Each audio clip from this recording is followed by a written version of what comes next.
Bonjour et bienvenue sur ma minute judiciaire du nouveau détective. Aujourd'hui, je vais vous faire partager mon incompréhension liée à une réforme pourtant décriée par l'ensemble des fonctionnaires de la police judiciaire française.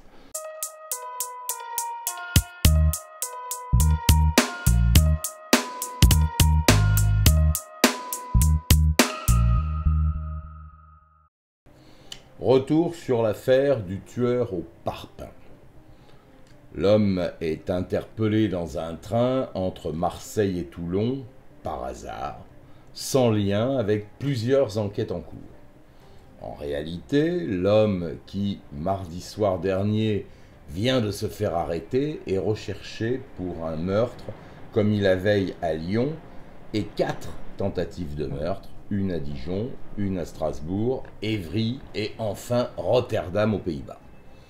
4 services de police judiciaire français différents, en plus de la police des Pays-Bas. Le problème, c'est qu'aucun lien officiel n'a été fait, et encore moins transmis entre les différents services de police. Aberration administrative, conséquence d'une réforme récente qui était censée améliorer l'efficacité de la police judiciaire.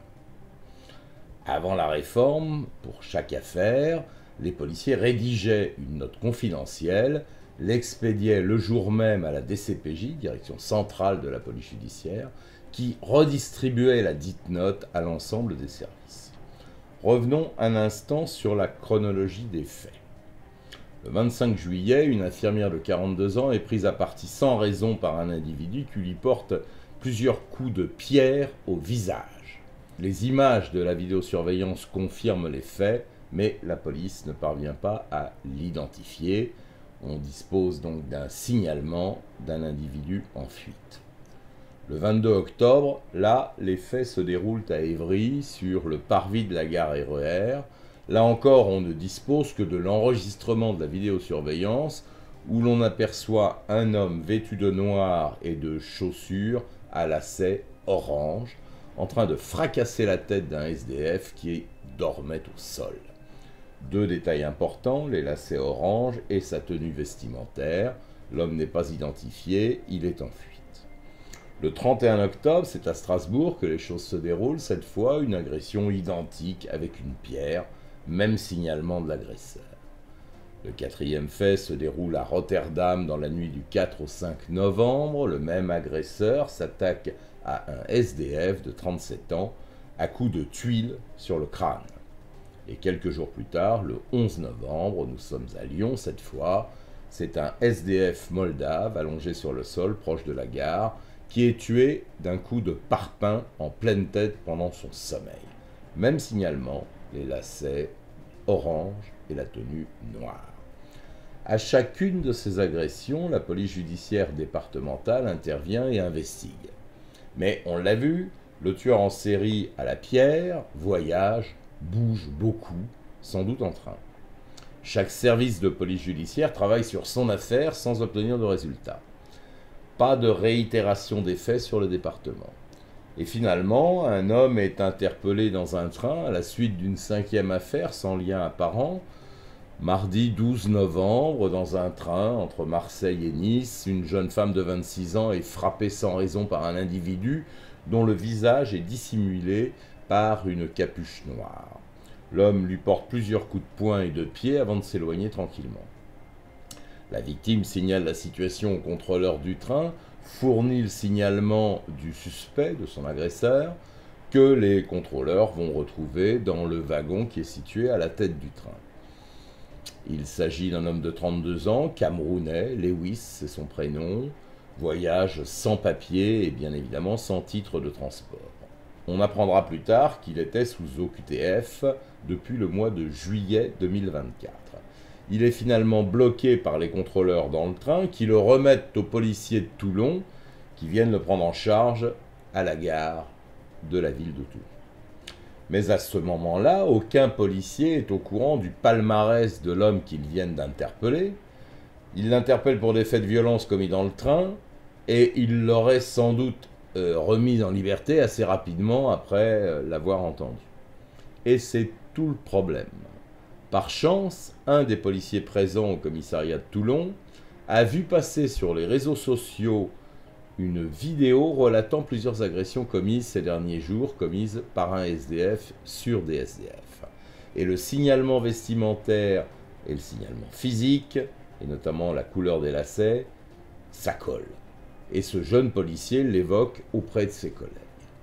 Bien évidemment, après, la police de Toulon va se rapprocher de différents autres services, notamment sur l'affaire d'Evry, où les policiers disposent d'un ADN, et à partir de là, le lien va être fait.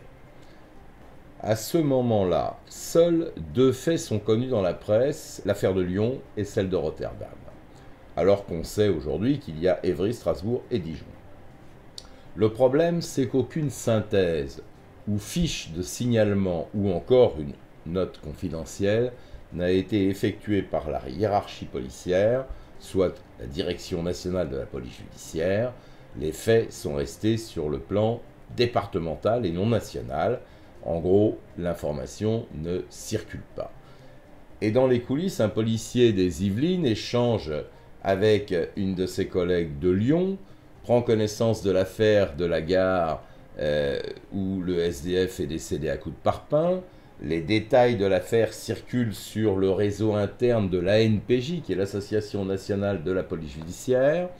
Le dialogue associatif est lu par une policière de Strasbourg, qui signale avoir une affaire similaire sur sa zone alsacienne de compétence.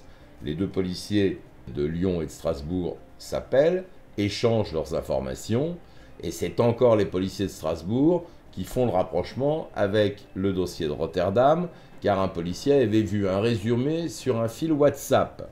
Et au sein de la police judiciaire, l'ambiance est évidemment en berne.